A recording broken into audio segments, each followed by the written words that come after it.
Breaking news.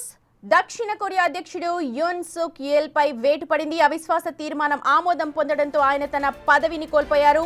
South Korean parliament national అసెంబ్లీలో అధ్యక్షుడిని తొలగించేందుకు అభిశంసన తీర్మానంపై ఓటుకు ఇది ఇటు ప్రతిపక్షాలు అటు అధికార పక్షం పాల్గొన్నాయి. అసెంబ్లీలో మొత్తం 300 సీట్లుండగా తీర్మానానికి అనుకూలంగా 204 ఓట్లు పడ్డాయి.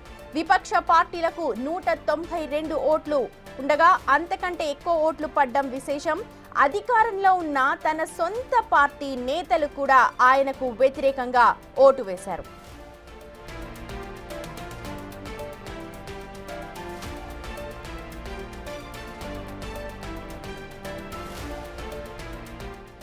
అయితే నార్త్ కొరియాకు అనుకూలంగా వ్యవహరిస్తూ దేశానికి వ్యతిరేకంగా పనిచేస్తున్న వారిని కంట్రోల్ చేసేందుకు మార్షల్స్ లా విధిస్తున్నానంటూ యోన్ ప్రకటించారు. దీంతో దేశవ్యాప్తంగా నిరసనలు పెరిగాయి. విపక్ష నేతలు మాత్రమే కాదు, సొంత పార్టీ నేతలు కూడా దీనిపై వ్యతిరేకత చెప్పారు. రాత్రికి రాత్రే పార్లమెంట్లో ప్రత్యేక సమావేశాన్ని నిర్వహించి మార్షల్ లాను రద్దు చేసేందుకు ఓటింగ్ చేశారు. ఆ దేశ పార్లమెంట్లో మొత్తం 300 సీట్లుండగా ప్రస్తుతం అధికార పీపుల్ పవర్ పార్టీకి 108 సీట్లు ఉన్నాయి. ప్రతిపక్షంలోని అన్ని పార్టీలకు కలిపి 192 మంది ఎంపీలున్నారు. ఇక మంగళవారం రాత్రి జరిగిన ఓటింగ్లో అధికార పక్షంలోని 18 మంది సభ్యులు కూడా ప్రతిపక్షాలకు అనుకూలంగా ఓటు వేశారు. మొత్తానికి యూన్ సుక్ యేల్ ను అధ్యక్ష పదవి నుంచి తొలగించాలన్న డిమాండ్లు పెరిగాయి. దీంతో ప్రతిపక్షంతో పాటు అధికార పీపీపీ కూడా యూన్ ను గద్దె దింపేందుకు సిద్ధమవడమే కాదు, అన్నంత పని కూడా చేసేస్తూ ఉన్నాయి.